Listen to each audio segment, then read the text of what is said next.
The acronym CEO stands for Cybersecurity Enabler Officer.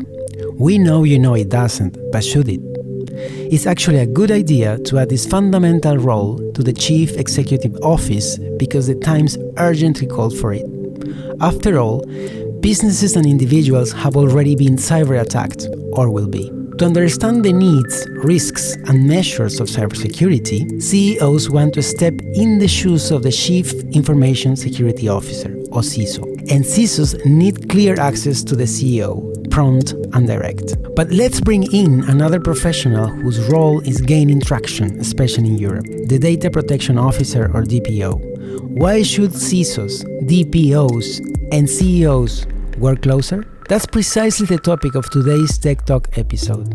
And to shed some light on the matter, we have with us Paul Oor, independent security and data protection consultant and project manager. Ready? Let's get right there. Welcome to a new episode of Tech Talk. This is episode 5, season 5, and we are celebrating the Cybersecurity Month in Luxembourg and also the Cybersecurity and Privacy Days at PwC Luxembourg. So we have several podcasts dedicated to the field of cybersecurity, and today we have a new episode on, Carla, why CISOs, DPOs, and CEOs should work closer. How are you, Carla? I'm good, thank you. This is so unpolite. I didn't tell you hello. Yes. That's not nice. I'm getting used to it. No, that's not true. Oh my. I won't say anything because if I say something, all the feminists in the world will blame me. So we'll just stop that. So we have today a very nice and experienced professional in the field whose name is Paul Oor. Welcome, Paul. Correctly pronounced? Excellent, thank you. Great. Well, it's Oor or Or. Yeah. Or.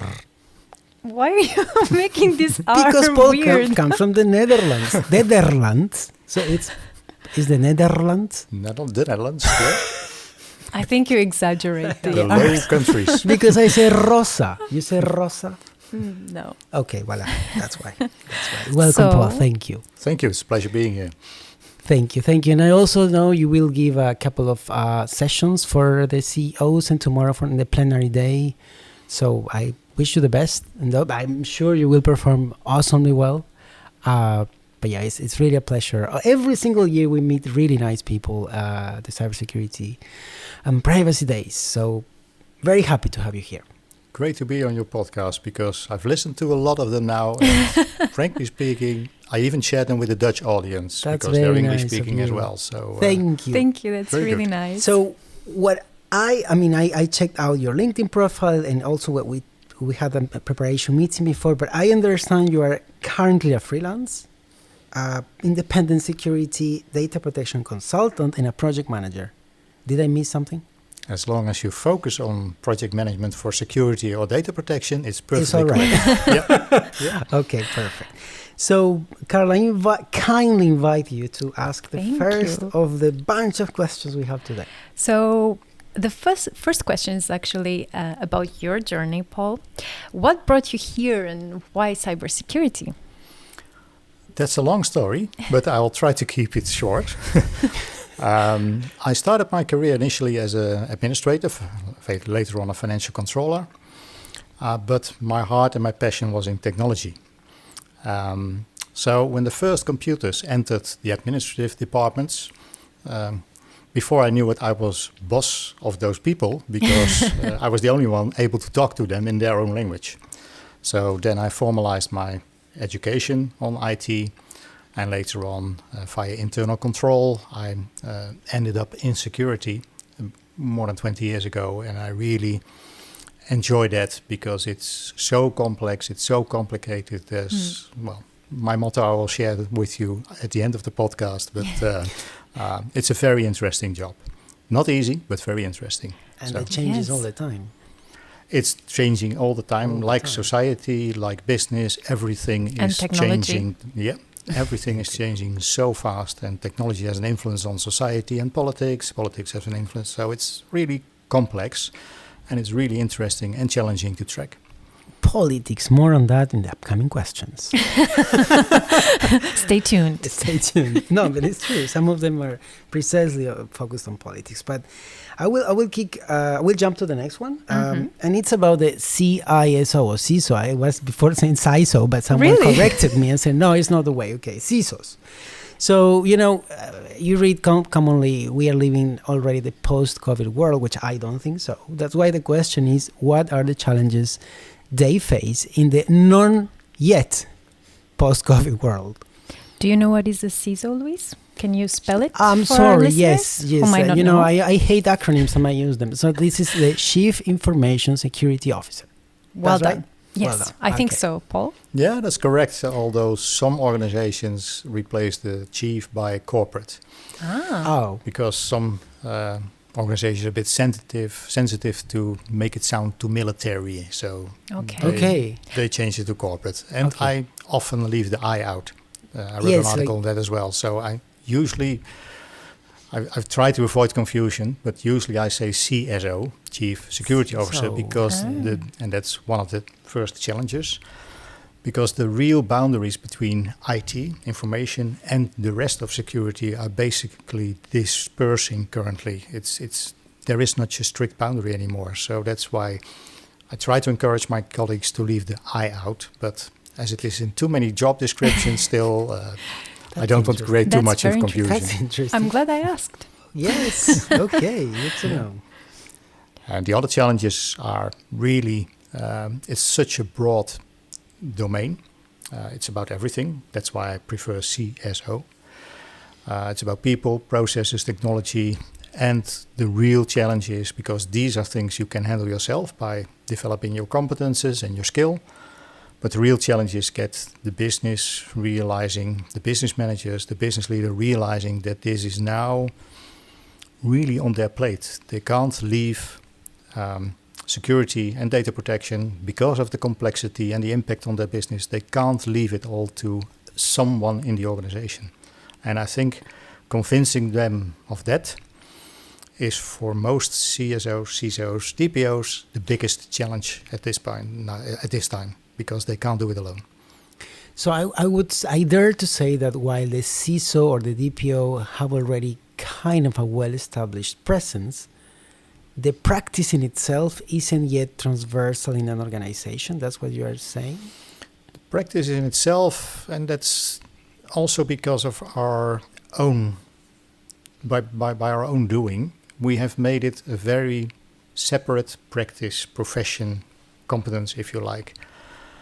And I've been an accomplice to that. But and I think from a specializing perspective, that is still really necessary that you have a dedicated, competent, skilled, focused CISO or DPO. On the other hand, it's very difficult nowadays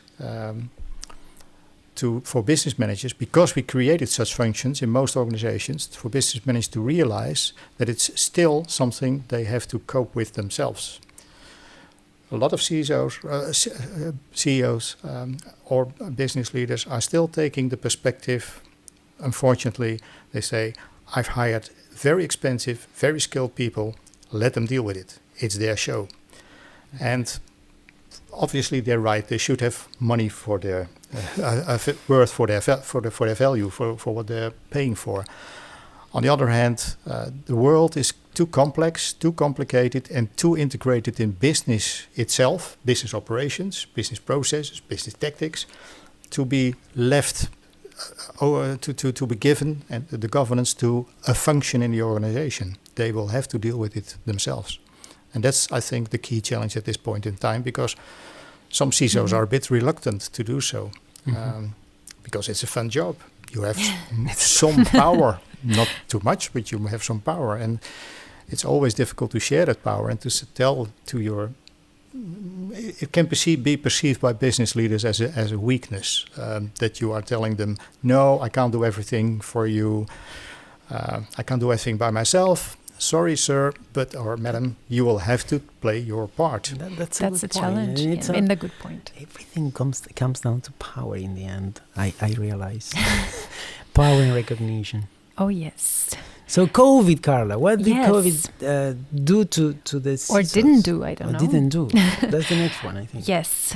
So, did COVID change in any way the recognition, appreciation, and strategic role of the CSO? It's strange. I'm so used to say CISO. No worries, make But- it CISO.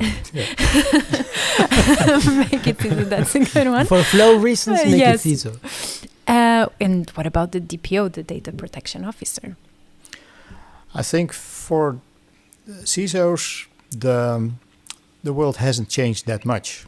And I was really not surprised that a lot of CISOs, a lot of my peers, got asked to be COVID coordinator in their organization, because again, that was also about people, pros, technology. We're used to dealing with unexpected situations, with surprises, with a fluent landscape. So in that way, yes, they got another job with it, a job on the side. An extra Yes. task. Frankly speaking, Unexpected? yeah, and for me, frankly speaking, it was during 1.5 years, almost 50% of my time. So Wow. on top of your regular duties, and I think for many CISOs that was the case, because many were asked to be COVID crisis manager. By the way, that really closed the gap between business leaders and CISOs in some cases, so that's a good thing as well. So, and apart from that, the world hasn't changed from a content point of view, not too much for the CISOs, because it's still about protecting data, protecting people, protecting infrastructures.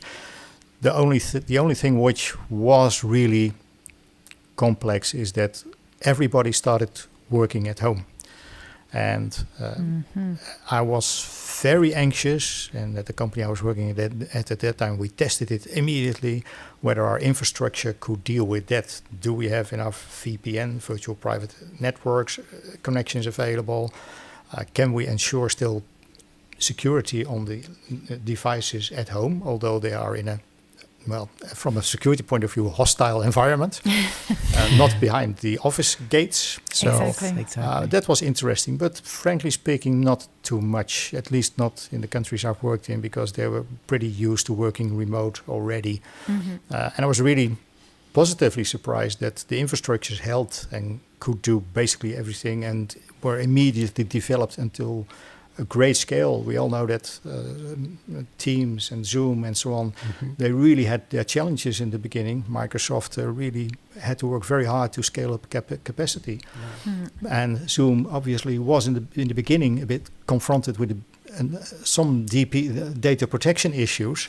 But again, I was really positively surprised by their reaction on that, and the speed at which they fixed the things, and the frankness with which they shared their weaknesses. So I think that's not too complicated. I think for DPOs, the world got a bit more complicated, because data protection officers are, what the phrase says, they have to protect data, and especially personal data, especially in Europe. And they got into very complex discussions on medical data. Are we allowed to ask people about their health, about the vaccines, and so on? And that's still today a debate going on, with a lot of influence on the atmosphere and the culture of a lot of companies. Whether you're an employee or a guest, it's in every company it's still, frankly speaking, different in every country you're living in. And that was for DPOs very, very challenging. Well, to be lenient a bit, because a lot of DPOs were very strict about it. It's medical data.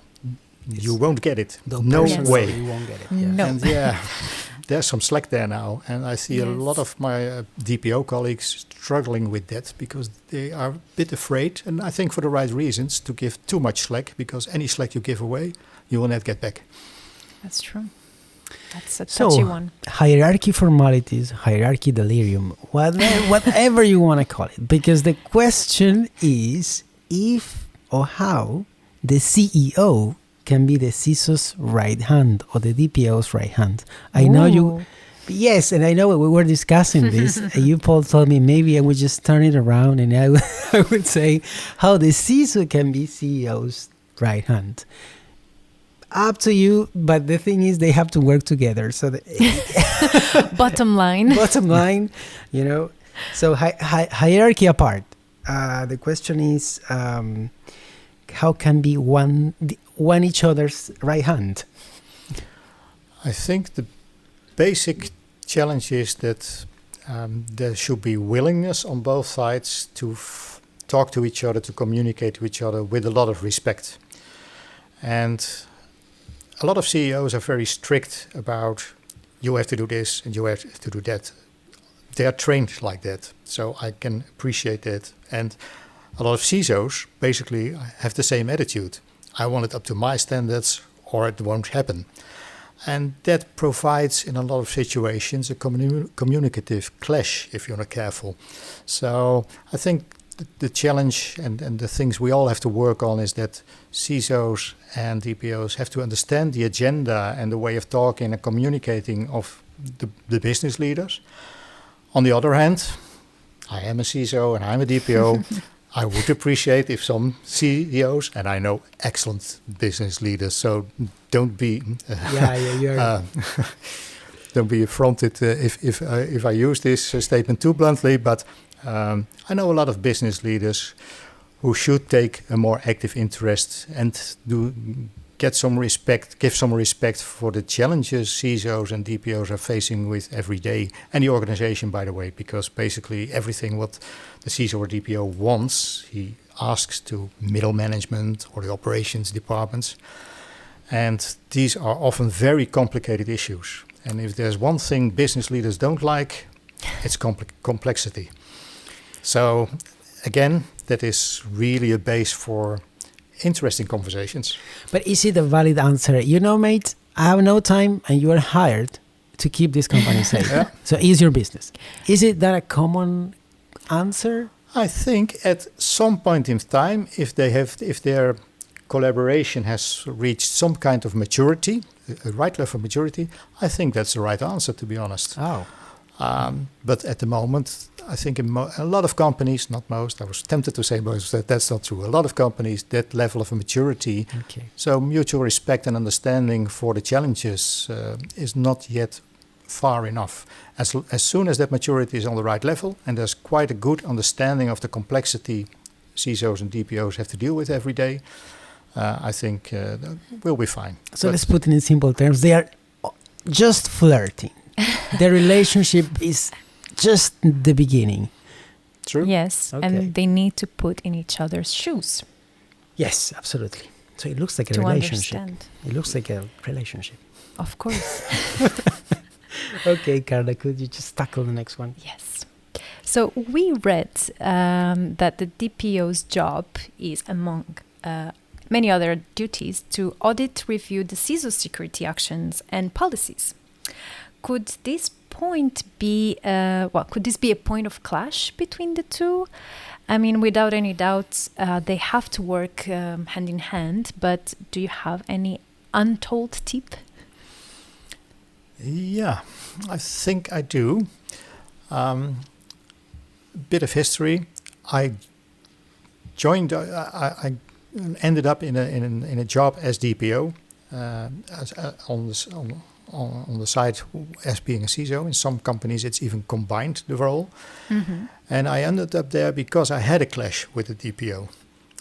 Because I wanted, at some point in time, I knew something was wrong in the company I was working for at that time, and I wanted to investigate, and I really want to investigate very thoroughly. So I wanted to do forensics, I wanted to have cameras in place and so on. So I was not without reason, turned out afterwards, but I was really driven to do that.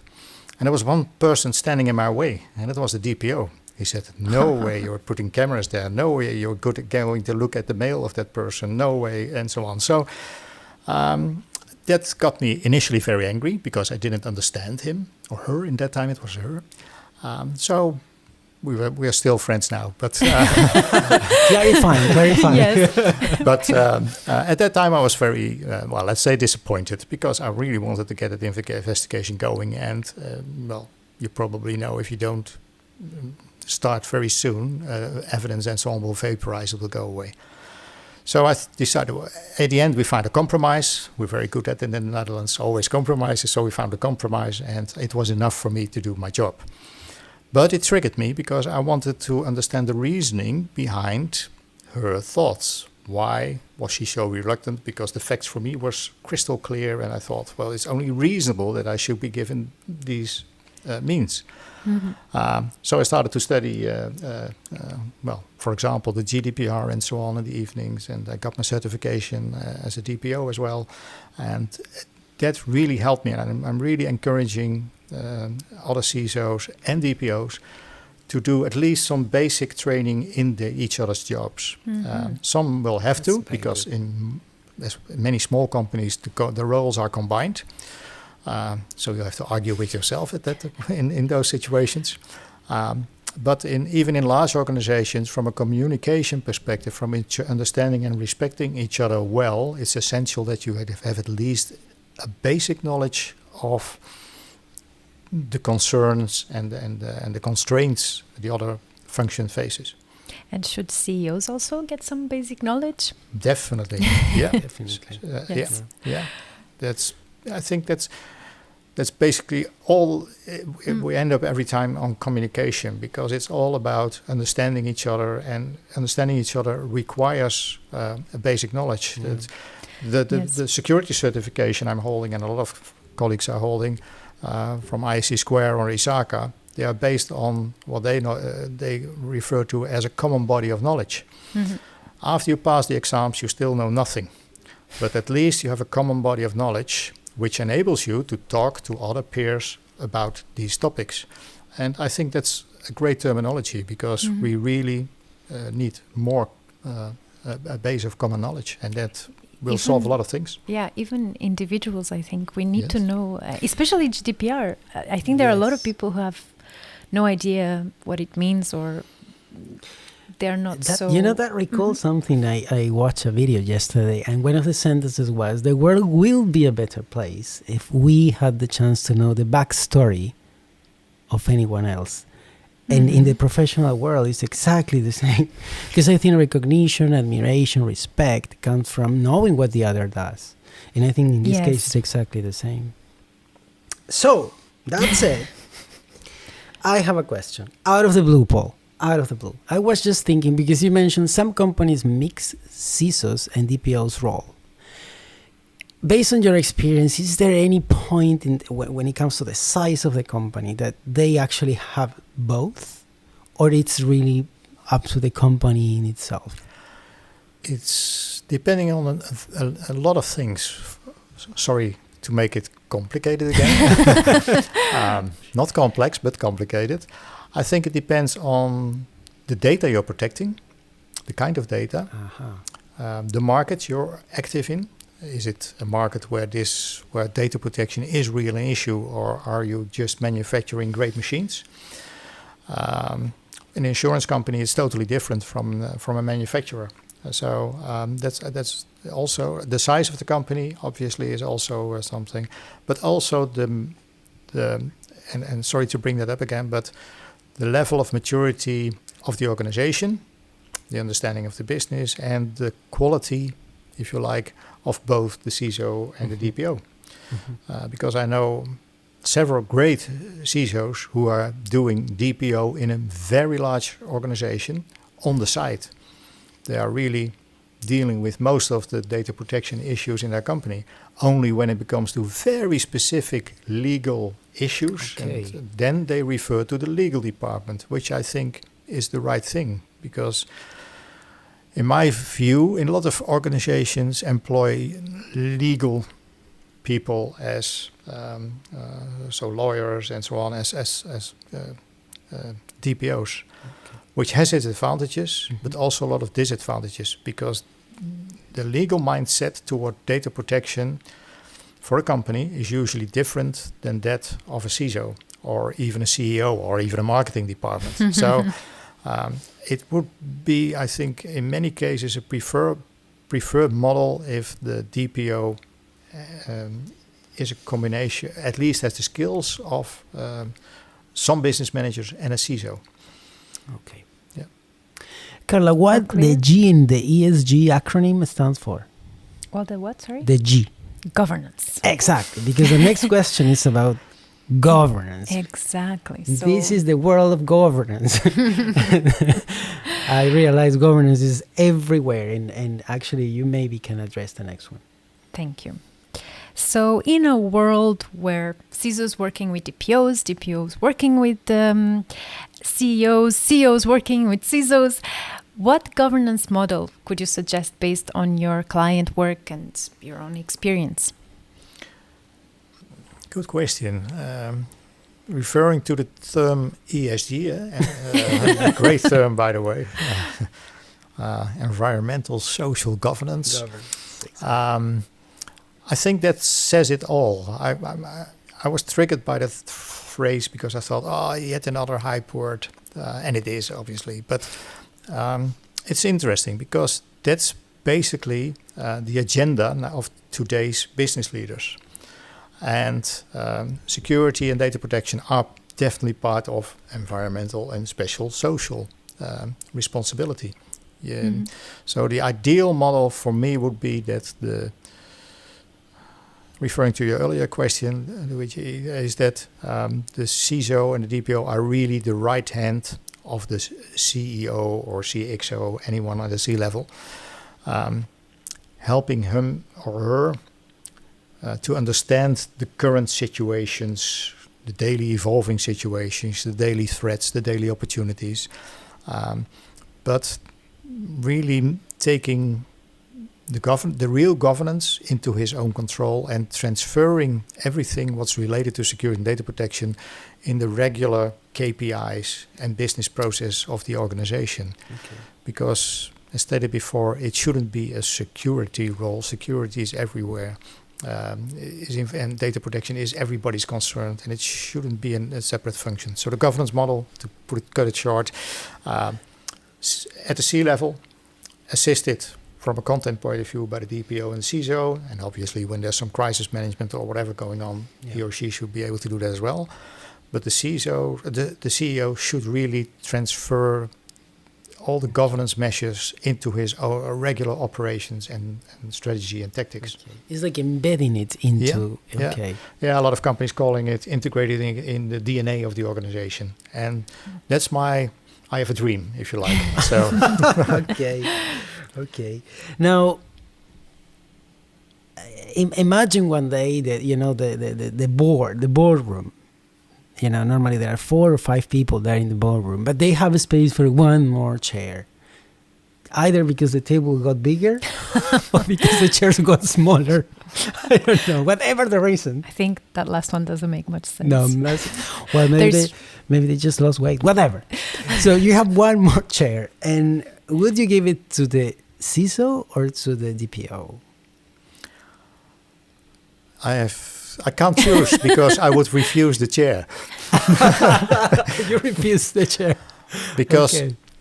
And I can explain, and I should, I think, because a lot of my peers at this point in time will say, "Oh my God, it's crazy. This is a one-time chance. You should really take it."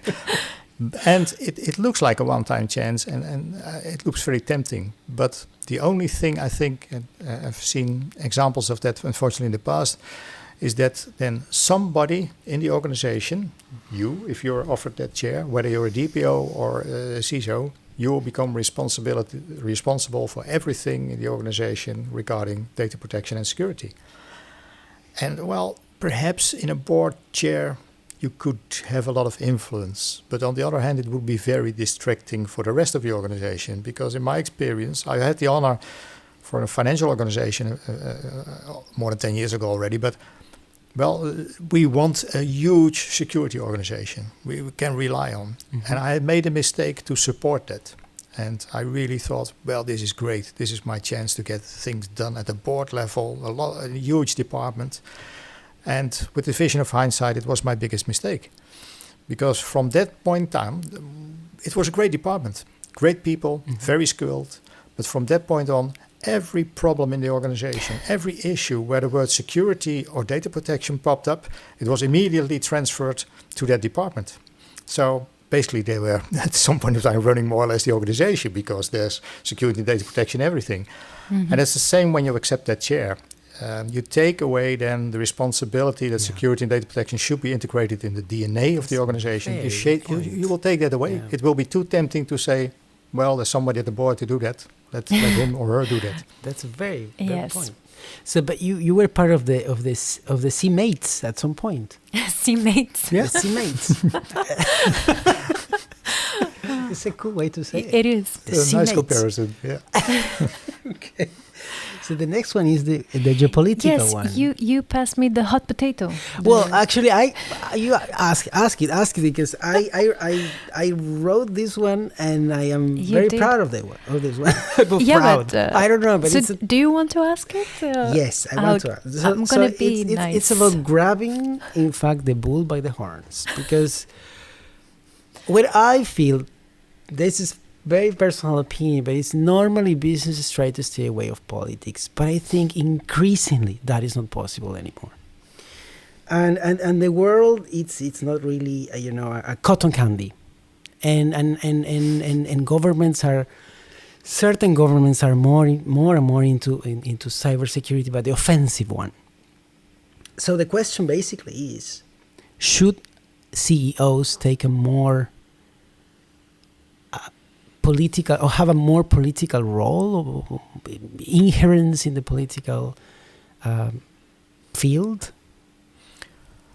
I think they should at least, interesting question by the way, I think they should at least be very aware of all the political changes, what's going on in society.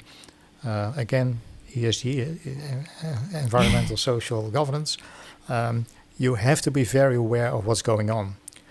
On the other hand, I think most businesses must realize that there isn't too much, no matter which club you're a member on or which golf course you're visiting, there isn't much influence you can have on global national developments, apart from the big five companies.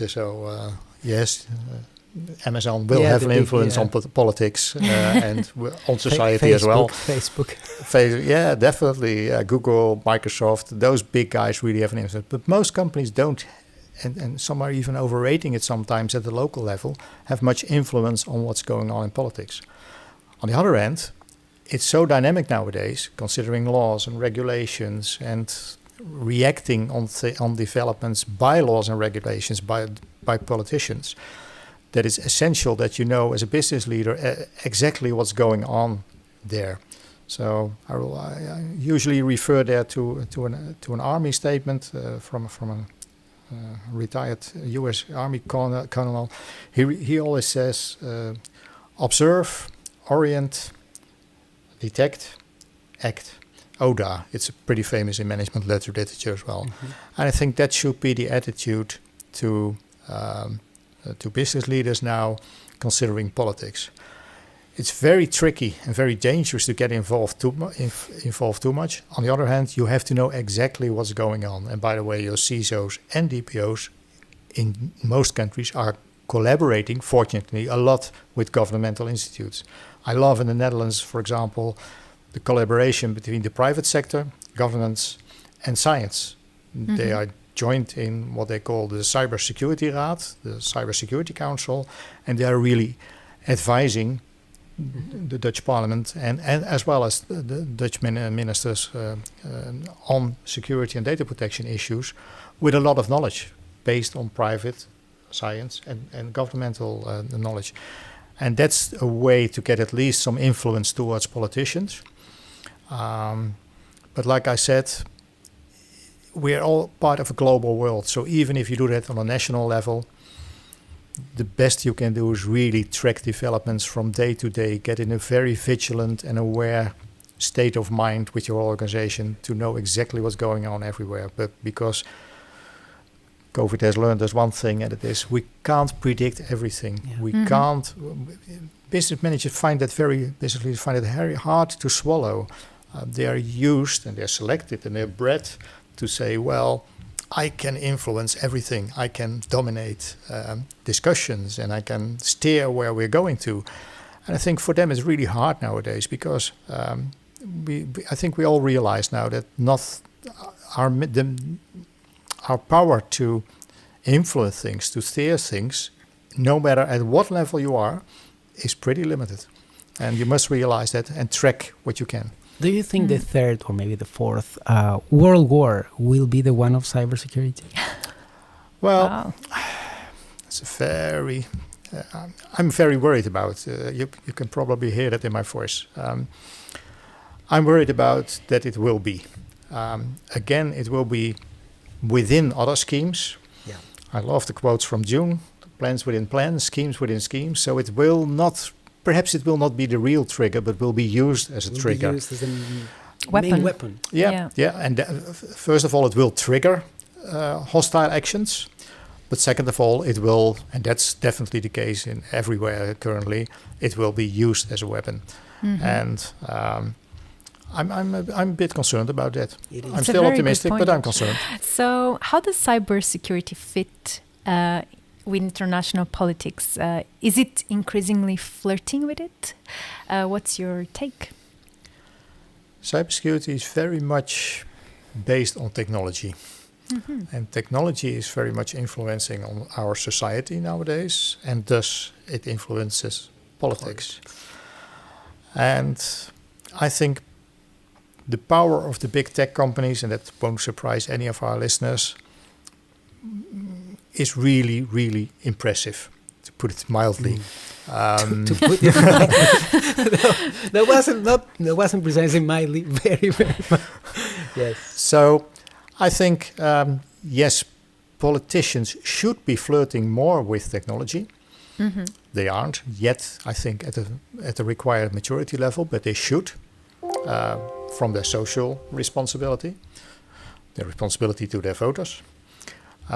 And on the other hand, cybersecurity technology should look up politicians more, because from a technological point of view, a lot of my peers always complain about the lack of knowledge and interest in politics, of technology from the politicians.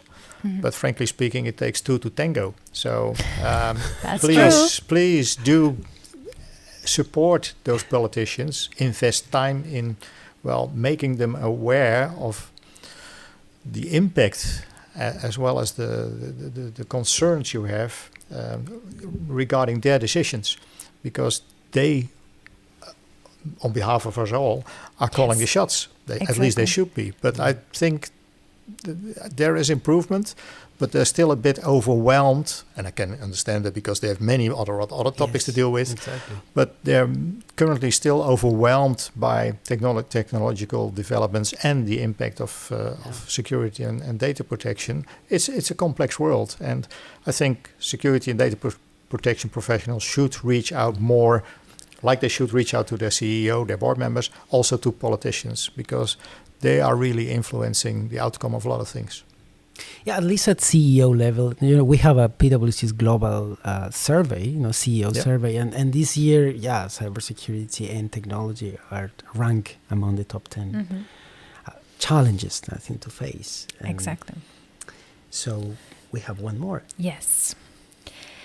So do you want to end this podcast episode with a motto, a slogan, or maybe a strong idea you live by linked to cybersecurity? Although you shared already some. Yes. Quite. But maybe there is another one. Quite a few, yes. Yes. Well, I can give you two. Okay. For the price of one. So, no, I think the reason I told at the beginning, I still love the work I'm doing. I think it's very complex, it's very complicated, it's very challenging, and it's sometimes very discouraging. And I have two mottos which keep me going, basically, and I hope it will keep other CISOs and DPOs going as well, because the turnover rate of CISOs and DPOs is much too high, which is not good. I can understand why, but it's much too high. And my mottos, the reason why I'm still I referred earlier to June, the quote from June: schemes within schemes, plans within scams, plans within plans. But there's another motto from June I like very much as well, which is fear is the mind killer. And I do think, please look at the new film, by the way, of June. I love the books, but the new release is great.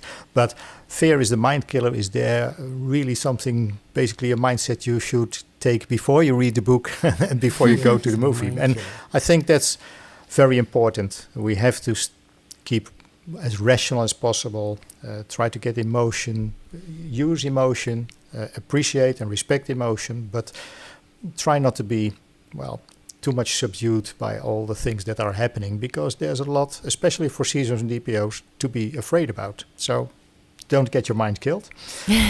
And the second motto, and that's the real thing, never a dull day. A lot of my colleagues know me as pronouncing when we're in the middle of a crisis, I just say, how are we doing? And my CEO asks, I say, never a dull day, and I just carry on. So I think those two are really two mottos which are still every day in my head. Even if something looks very scary, don't let your mind be killed. And even if things are not going the way you like them to go, it's interesting. So never a dull day. I think that's a good motto for us. What do you think, Luis? Never a dull day. Yes, Carla, yes. I don't know what you imply with that one, but yes. So I really appreciate them. Really, really useful. Yes. Thank you very much, Paul.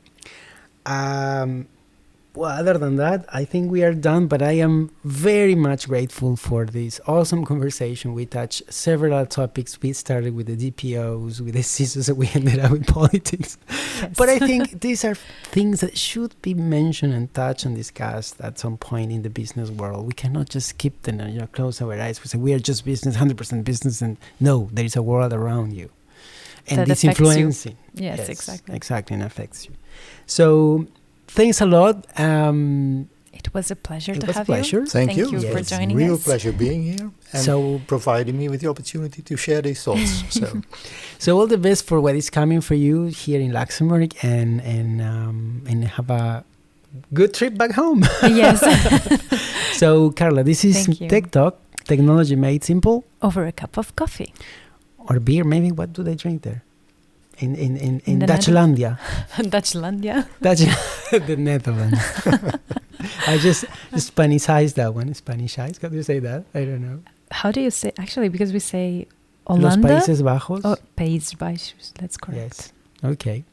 Thanks a lot. You didn't let Paul answer the question. Oh, yes. So I would say beer. I don't know, because we the slogan is technology made simple over a cup of coffee. But we have different invitees who have different preferences.